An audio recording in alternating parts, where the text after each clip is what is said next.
Welcome to the Unshakable Hope podcast, where real life intersects redeeming love.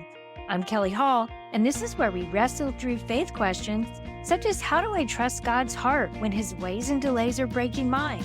We'll hear from people just like you and me who have experienced God's faithfulness when life didn't unfold as they expected. My prayer is that God would renew our hope in his word and his love through these conversations.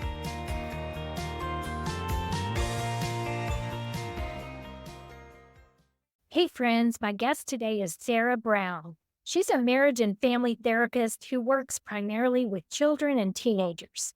You may remember she shared her story on a previous episode, which was an absolutely incredible and moving story. It was called Mental Illness, Growing Up Loved But Not Safe. So after you listen today, I hope you'll get a chance to go back and check it out. When we spoke last time, I was fascinated with all the wisdom Sara had to share. We touched on the topic of shame, but I asked her to come back and share some practical ways that we can actually recognize shame and respond to it with words that heal. She primarily draws from some examples of parenting her own teenagers and has some fun stories to share. But it's going to be quite clear that the wisdom she shares really applies to all of us. We all have these little parts in us that are wounded from our childhood that we don't understand. And this episode can help us learn to receive healing in those places as well. I think you'll really be encouraged by all that Sara has to share today. Sara, I am so happy you're back. Your beautiful story on our first episode together, so much hope and love, just inspiring. I'll be sure and put a link in our show notes for our listeners to catch up with you later. But thank you so much for joining me again. Thank you. Thank you for having me. I really appreciate it. I love being able to get to talk and share. And I do enjoy my story. I enjoy getting to be a part of someone else going, "Oh, that sounds familiar.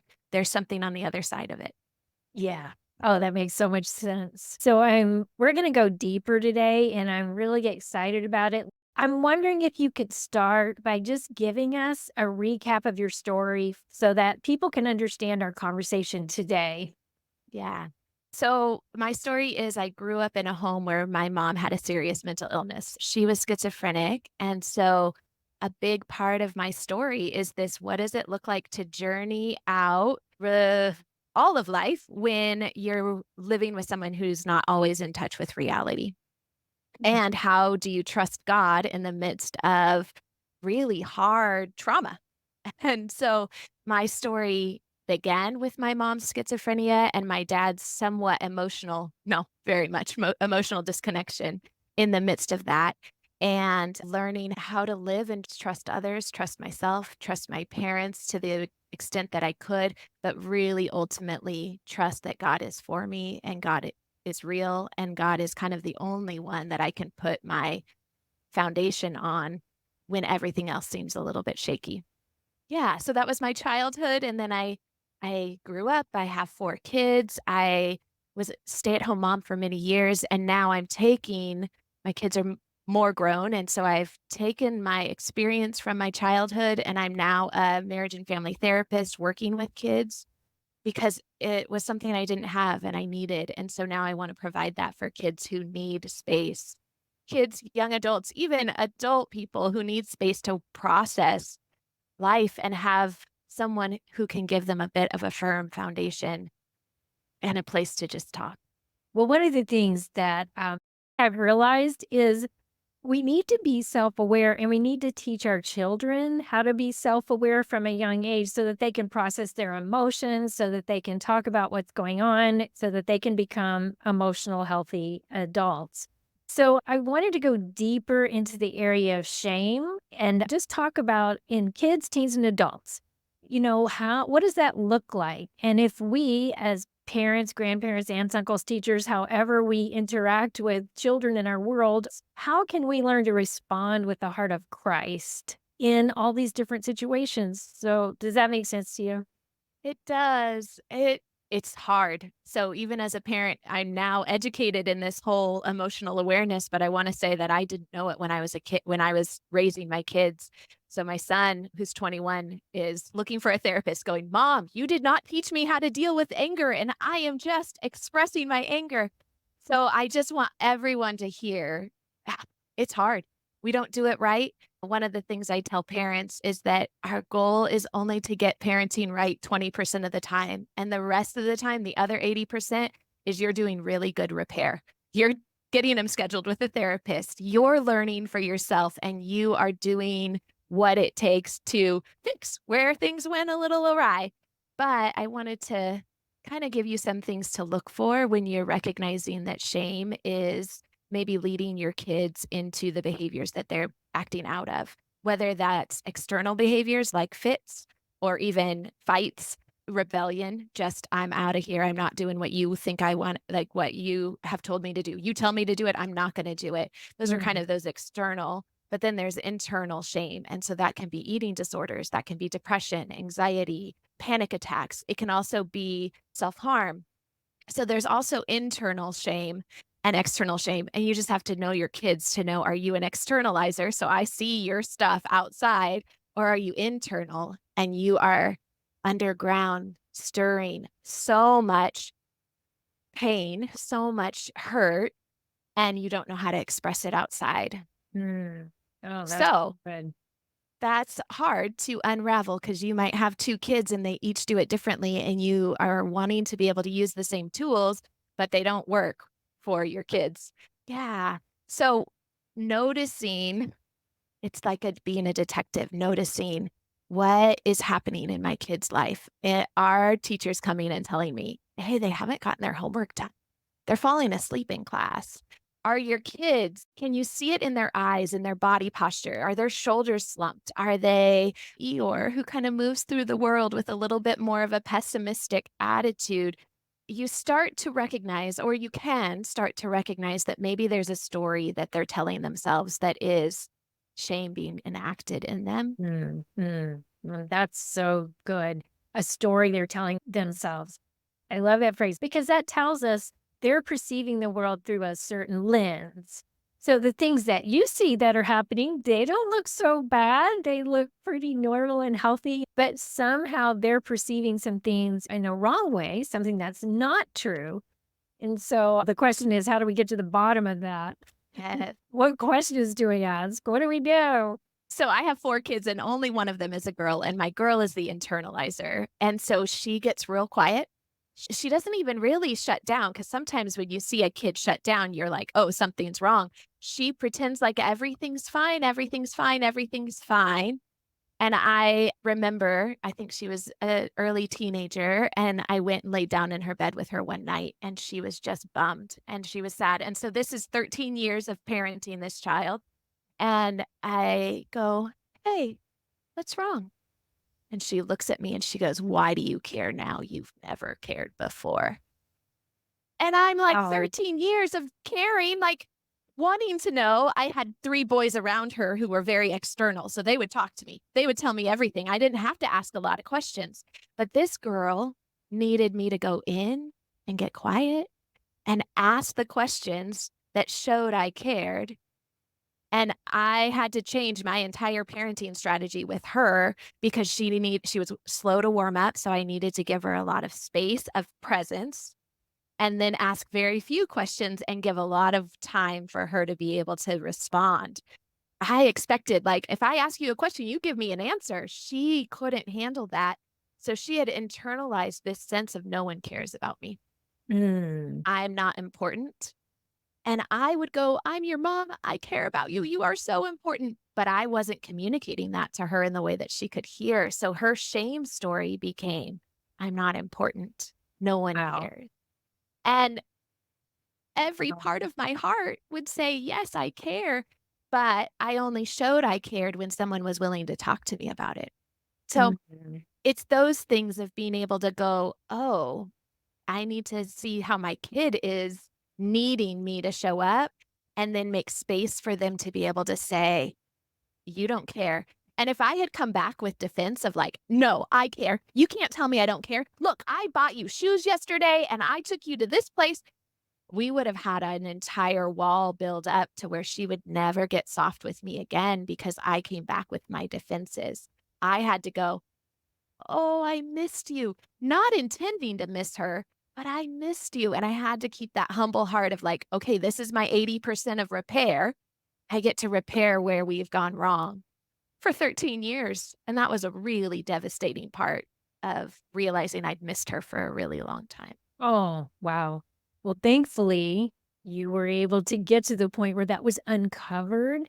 I remember once you said something that reminded me of one of our daughters. When she was a young adult, she was still a teenager, and she said to my husband, who is such a good dad, I don't feel like you love me. And he was like, how could I not love you any more than I love you? And so he asked her, how do I need to communicate my love to you? What would make you know that I love you? And so she just laid it out for him. And most of it was really just quality time because he was a hyperactive ADHD kind of a guy, fighter pilot, always moving. He laid his life down and he communicated with her in the way she needed to receive it. And 6 months to a year later, she knew for certain that her dad loved her, and all those parts of her heart had been healed in that time. Yeah. Yeah. Isn't that interesting that it's knowing ourselves, like, this is how I'm loved, and then watching people meet us that way, Mm, that love gets communicated, especially parents to kids. And I mean, in all relationships, but our kids need it in the way that they hear it. And sometimes that's hard because we want to give it in the way we want them to hear it in the way that we're willing to give it. yeah, so the question we're really asking is, how do I meet the needs of the kids, teens, or young adults in my life that I'm in relationship with? How do I meet their needs? And I think one of the things you mentioned before is we need to be careful to respond instead of reacting. So maybe you can just give us some more helpful hints about how to respond, how to notice, how to ask questions. I can tell you through a story of not doing it well. So, I love these stories. as I said, I have 4 kids, and so my boys are mostly external. My youngest is actually internal, but my 2 middle boys are pretty external. So the, 3rd boy, he was the most external. He was the loudest. He was the most rambunctious, and he and I were the ones that got into fights like this. And for some reason, he could bring a reaction out of me easier than anyone else in the entire world. And so there was a time where he and his little brother had come to a deal, and the little brother was going to do the dishes, but the dishes didn't get done and that little brother went to bed. And I was like, the dishes need to get done. Zane, you're the one that cooked dinner. You need, or whatever, they had made something. You need to do the dishes. No, India is my youngest son's name. Indy and I made a deal. I'm not doing dishes. And I'm like, the dishes have to get done. Indy's in bed. He's not doing it. You got to do the dishes. So we are now at odds with each other. And he is really good at escalating with his temper. And I am really good at matching that guy. And so what ended up happening is instead of just going, I understand that there was a deal made. That deal isn't going to work. Is there something else that we can do where Indy can do your chore and we can do something else? Like negotiating, that would have been great. But Yeah. we were not in a place of negotiation. You're going to do dishes. I'm not doing dishes. Indy's doing dishes. You're going to do dishes. I'm not going to do dishes. So at some point, I got to the point where I said to him, you're going to have to do every chore for the rest of your life. And at that point, I realized that my oldest son was recording this and sending it to all of his friends. And that shut me down real fast, not in a good way, not in any way that I was going to respond, but I stopped screaming at my, I think, 14-year-old. I don't know how old he was at the time. And that video went to all of my 16, 17-year-old friends. There are better ways. If you don't want a video of you going to all of your kids' friends and you think you're not presenting yourself well, maybe don't do that. So, what could I have done I'm that gonna happened? respond to that Oh, first. yeah. I remember once Lisa Turkhurst told a story that she was yelling at her daughter, and I guess her pastor had called her, and she had answered the phone because she was holding the phone, and he heard all of it, and so it's such a bummer when stuff like that becomes so public, right? Yeah. This was the privacy of our home. I was supposed to be allowed to do bad parenting stuff. It is one of those things where I'm like, okay, what would I want to be doing if someone were watching? It is a check of my spirit, a check of my moments. Like, do I need to take a 10-minute break? Do I need to just breathe for a little while? What am I telling myself? I don't even know what I was telling myself with my son. Like, if he doesn't do dishes, I'm a bad mom. If he doesn't do dishes, I'm going to have to do dishes, and that's too much for me. I don't know what it was that made me need. I think I just needed to overpower. I'm the adult here. You have to listen. You don't have this permission to say, Indy's going to do it. You're not the adult. So it was like a power struggle of, I'm going to prove that I have authority over you and Mm. I have to win.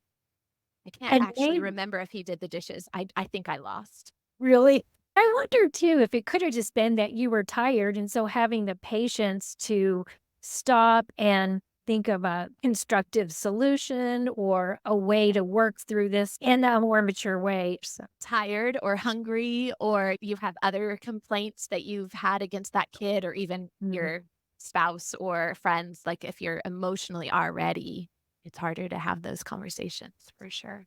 right. Yeah, so responding is better than doing that because the reaction is always gonna build a reaction. Someone has to get off, and to get off the cycle of reacting, someone has to choose to respond, and sometimes that response is, "Hey, I need 10 minutes." Sometimes that response, if it's really bad, your whole system won't calm down if it takes in less than 20 minutes. John Gottman talks about that in marriage conflict. If you're activated and you're in fight flight, which you can tell by your heart rate increases. You're not really thinking from your frontal lobe. You need at least 20 minutes to be able to calm down so that you have a more productive way.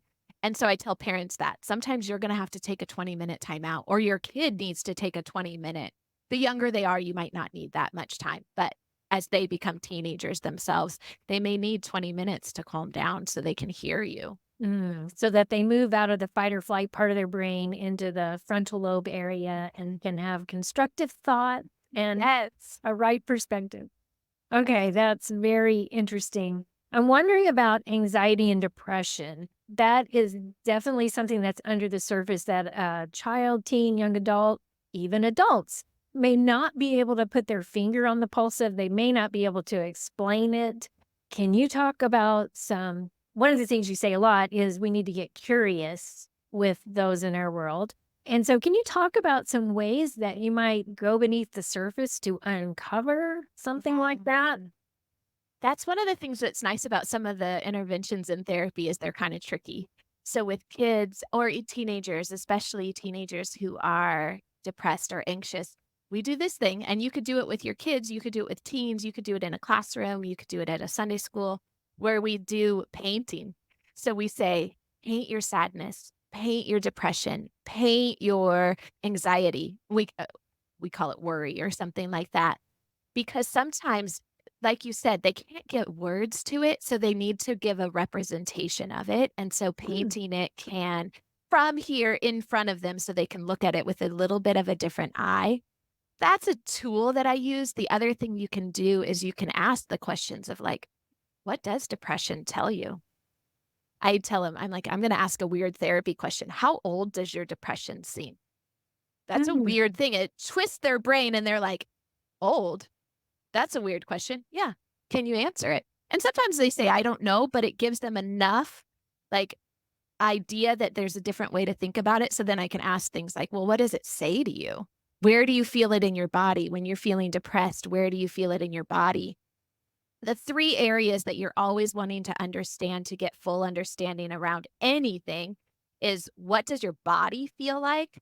What is the emotion that goes with it? Is it sad? Is it anger? There's emotion wheels that have, like, many words, and so if they can even use those words to go, "Okay, it's sad, but it's not quite this sad, it's this word," and they get a little bit more precise in the language that they have around their emotion, that's super important. And then the thoughts around it, that's the story they're telling themselves. If you notice where it is in your body and you kind of focus on your chest and you breathe into your chest where you're feeling that tightness of your anxiety, can you tell what it's saying to you? If I say some words like, I have to be perfect, I'm never going to be good enough, I'm not lovable, there's something wrong with me.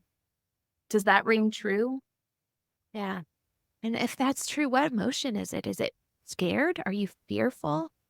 Are you hurt by something? Are you just sad, deep sadness? And if you link those 3, then it kind of forms what's happening, and as they can feel it and express it, it actually releases a little bit. It might not release all the way, but it, like, turns from an 8 to a 7, and then your hope is as they have conversation and think about it, it can turn from a 7 to a 5, and then as they continue to talk about it and maybe you share some of your story and they go, "I'm not alone," it can turn from a 5 to a 3. And Mm. then there may be something that happens that activates it again, and they're back at a 7, and you can go, "Oh, you're at a 7 again. That must mean your chest is really tight." And you help tell them the story of their shame, their anxiety, their depression, and they're not alone anymore.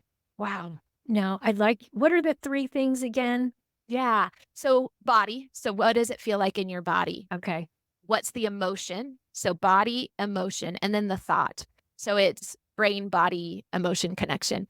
And the thought part is the what's the story it's telling you. Okay. Yeah. Okay.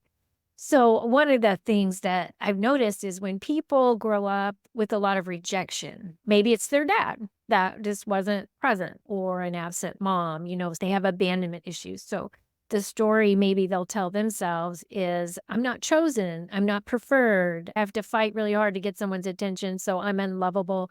I'm not worthy of their attention. And it just makes me think about people who have a hard time believing God, their father, really loves them. And so I'm wondering how you would communicate that to somebody. How do you work with that? How do you communicate the truth? So we kind of talk about that as a core wound. When one of your parents, who are the 2 people that God really put on this earth to fill you in with love that you never have to pay back to them, that's their role. And when they miss that, there's like a core wound there of a sense of I'm not good enough or I'm not lovable.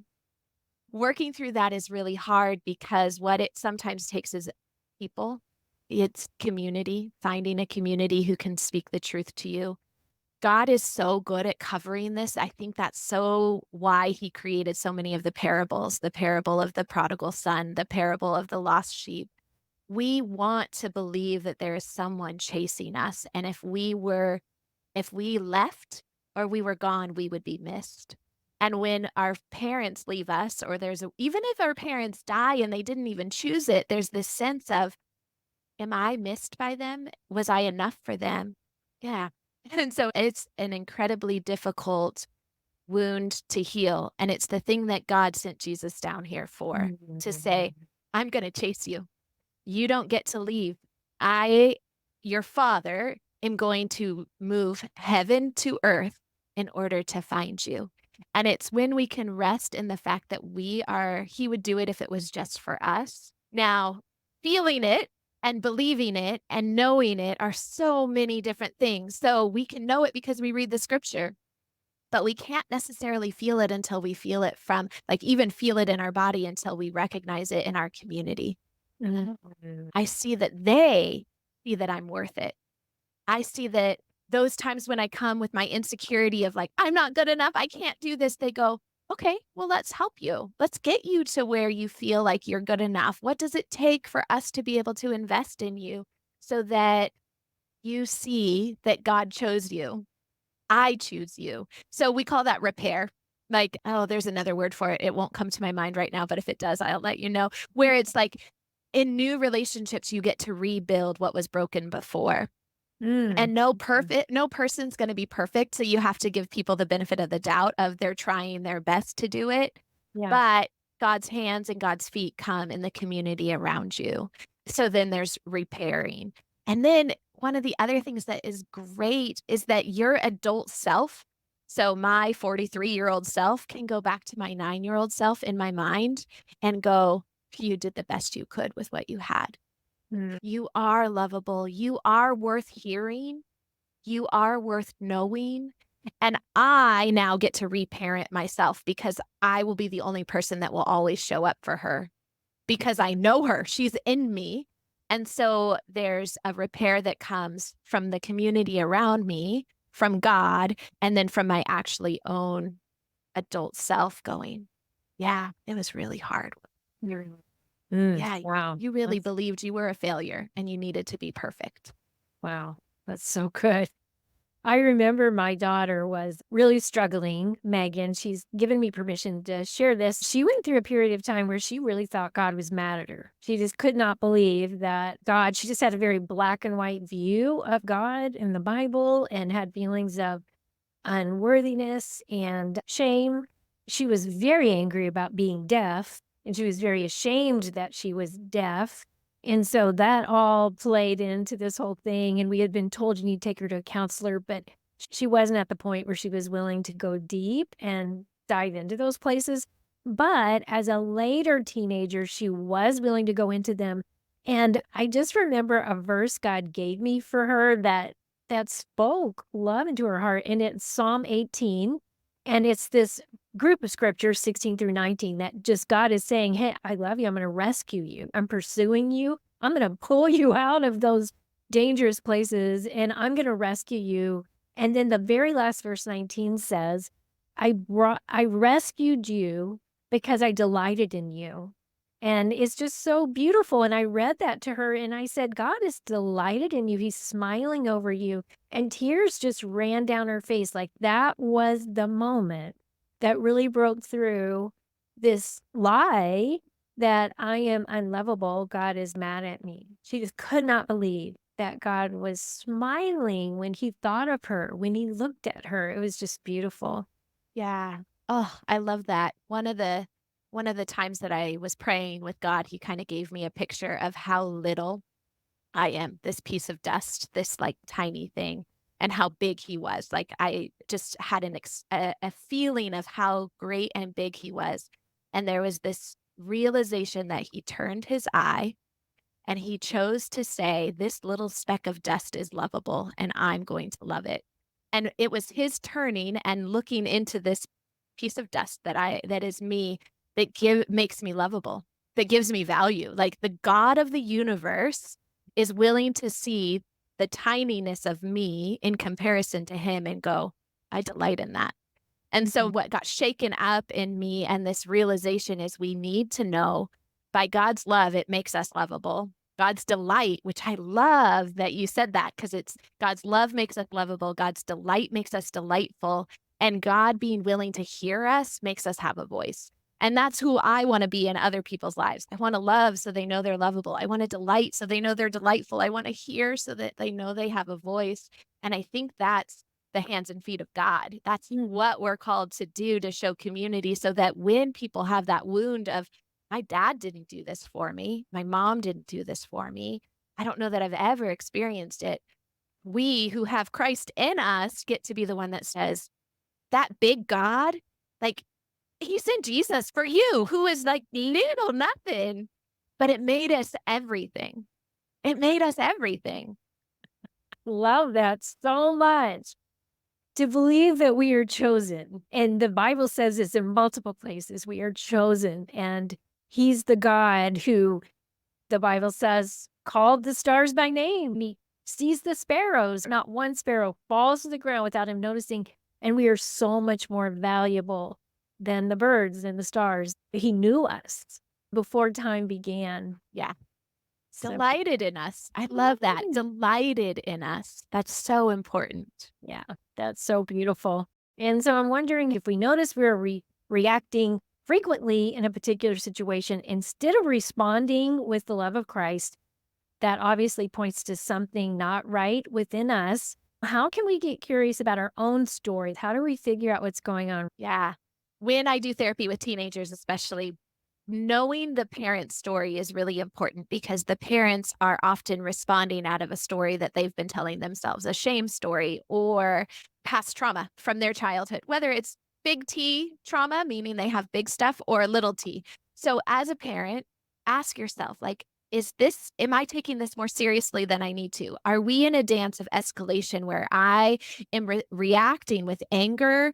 I'm reacting with shaming. So, like, I have to go back to my kids over and over again and go, "Oh, I didn't mean to say this is all your fault. You're an idiot." If those things are happening, you can start to go, "Okay, this might be more about both of us." I'm not gonna say it's not about your kids because I know kids, but it's about both of you. And if you can be the one that gets off the cycle you can help your kids. So then it becomes asking yourself, okay, I have a 13-year-old. When I was fighting with my son and he was 13, I was responding like I too was a 13-year-old. And I had to kind of get curious, like, this isn't an adult response. I couldn't do this at the work office. Like, I couldn't go, you're going to do my work for the rest of your life to my boss. I'm somehow acting out of being younger than I actually am. And so if I start to notice that, then I can get curious and go, what happened when I was 13? Why would my body have pieces of me trapped at 13? And then get curious about my story. Get curious about that story I'm telling myself. So, what's the thought process? Like, what am I thinking? I'm not a good mom. I need to be perfect. I'm a failure. If my kids don't do this, then I'm not good enough. What is my story? So then there's that thought part. What's the emotion that's coming up? It's anger. I would tell you that anger is always a secondary emotion. So there's probably hurt or fear that comes underneath that anger. So Mm. getting curious, I'm angry at my kid. I'm afraid that he's going to never listen to me, and that's gonna mean that he's gonna do stuff that isn't good for him. Not doing the dishes ain't no big thing, but if he starts to do drugs and doesn't stop it, and he's not listening to my authority, then I'm afraid that he's going to get hurt. Yeah. Responding in fear is a lot talking to someone about your fear is a lot easier than powering up and using your anger to try to get control. So asking what's the emotion that's underneath it. And sometimes the very first thing that you can start to notice, and if you recognize what's going on in your body, oh, my cheeks are getting warm, I can feel it. Then you start to know I'm going to be reacting, not responding. My heart's beating real fast. I'm going to be reacting instead of responding. My hands get real sweaty and I'm wiping my hands off. Oh, that means I'm reacting instead of responding. So your body can be the clue that says, I'm feeling a little out of control. I'm not quite sure what, I don't quite get it, but my body isn't feeling normal. And so if you start to recognize that, then you can start to go, I need to go give myself 10 minutes. And Mhm. in those 10 minutes, I need to go, am I afraid? Am I hurt? And then if I'm afraid, what am I afraid of? What's the thought? I'm not a good mom.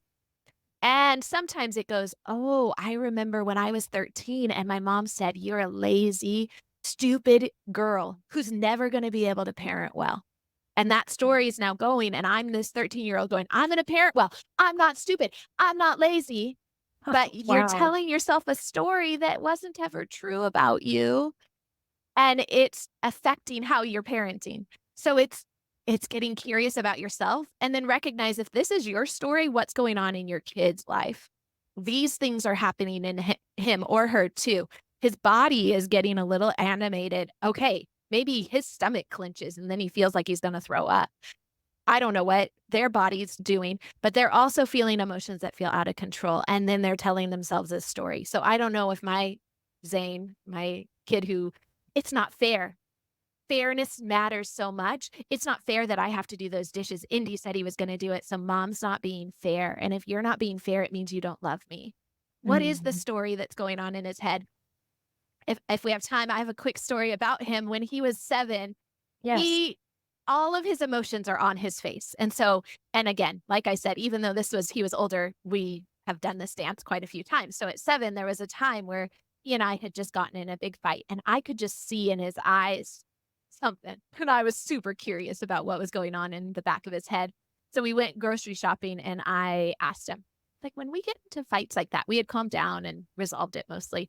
What goes on in your head? And he goes, well, sometimes I think, oh, I'm so stupid. I knew that this was going to happen and I should have just stopped. And I was like, I like that. You're thinking that stuff. But then he looks at me and he goes, and I also think you need parenting lessons. That's probably true too.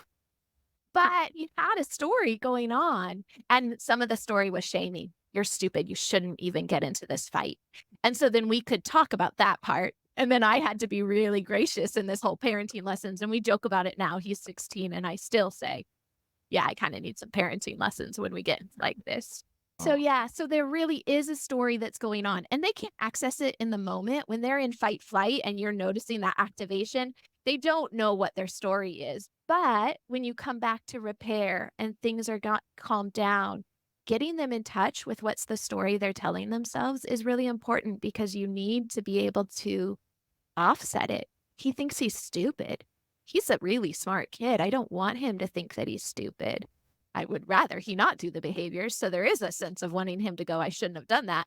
But sometimes there's this sense of I always do the wrong thing. No, kid, most of the time you get it right. We just have to sometimes it goes wrong and we can repair. So know your story and then know and get curious and look into what your kid's story is. Oh, that's so good. I want us both to offer some hopeful thoughts here at the end. One of the things that I've noticed is even though I can look back and think, oh, I wish I would have done this, I wish I would have done that, the Lord is bigger. Hallelujah. Thank you, God. He is the perfect parent who loves these kids more than we do. He's the one who's pursuing their hearts and speaking to them in ways that we wouldn't even believe if we knew, and he's doing works beneath the surface that we'll notice later. Like they're not even aware of it. They're not even praying about it. They're not even responding really to it. But there are things happening beneath the surface that we would be amazed if we saw what God was doing. Yeah. Yeah. That's one of the things that when my kids have something that goes hard, whether it's my fault or other extenuating circumstances, it's where they have to meet with God. Yeah. And if their lives were perfect, they wouldn't have to meet with this God who is the only one that they can go to, who is 100% reliable. And Yes. so it's those moments of our pain and those moments of our sorrow where God gets to be. I was talking to my aunt, and it's just the veil between heaven and earth gets really thin when you're in pain and suffering and sorrow. And so it's those moments that our kids get to meet with this powerful, loving, delighted God. Yes. Hate it, but it's beautiful. It's so beautiful. I love the thin veil that happens between heaven and earth. I love that God knows how to speak to us in a way we can hear him. God knows how to speak to our kids in a way they can hear him.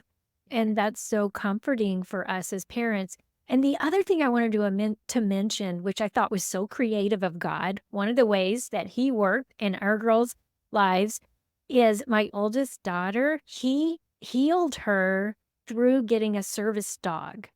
And it was so cool because we did not want her to get a dog. She wasn't living with us, but she lived about an hour away. And we somehow knew that dog was going to, impact our lives too. It Mhm. wasn't like just going to be totally her dog. So we were a little resistant, but it was so interesting because I was sitting at my computer writing a blog one afternoon and God said to me, go to Colorado Springs and get a dog with your daughter. And I was stunned. I got tears in my eyes. And I'm like, really? I'm not sure I want to tell my husband this, but of course I did. And he was like, wow, that's so interesting. And Yes. so I went and God made it so clear. And in the car, we prayed and God chose the puppy for her. She trained that dog to be a service dog to respond to sound. And it made her feel a lot safer when she was going to school getting her master's degree. And one of the things she would tell you today is, I am so thankful for that dog because I learned how to love again through that dog. And so God used that unconditional love of that dog to heal her heart and open her heart to be able to receive the love of God and the love of other people again. Yeah. I think that's one of the things God does is he gives us so many ways to show, I love you. I Yeah. choose you. I delight in you. And animals, especially dogs, I have a dog sitting right next to me on the table next to the computer. It's just one of the ways that he goes, oh, look at love. Unconditional love. Yeah. That's an amazing story. I love that. So, Sarah, as we close, I just wonder if you have some favorite hope-filled encouragement that you like to offer parents in negotiating these types of situations. One of the things that I just always like to remember is that there are going to be places where I miss my kids. There's going to be places where I hurt them. There's going to be places where I don't meet the needs that they have. And that is where God closes the gap. He meets them there. And there is never a place that I am going to leave a gap that God isn't going to come in and be willing to heal them in those areas. And so for me, there's hope in the fact that I don't have to be perfect because I have a God who's going to show up in those specific areas where I didn't do it well. That is such an encouragement. Sarah, thank you so much for sharing with us today. I really appreciate it. Thank you, Kelly. Thank you for this time, this space. I really appreciate it. If you were encouraged in your faith today, it'd be great if you'd help get the word out by subscribing, sharing with a friend, or leaving a review. I'd love to hear from you. You can reach out through my website, kellyhall.org, and pick up some free resources while you're there. Thanks for listening to the Unshakable Hope Podcast.